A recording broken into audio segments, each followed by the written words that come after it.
мәпеледің ол қызыңды жетеледің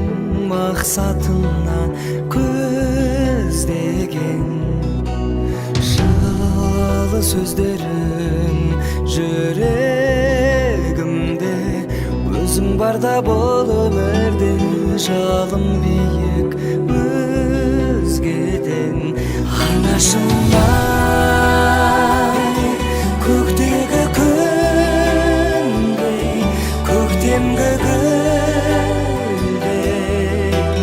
нұрын сепкен жаныма жанашыр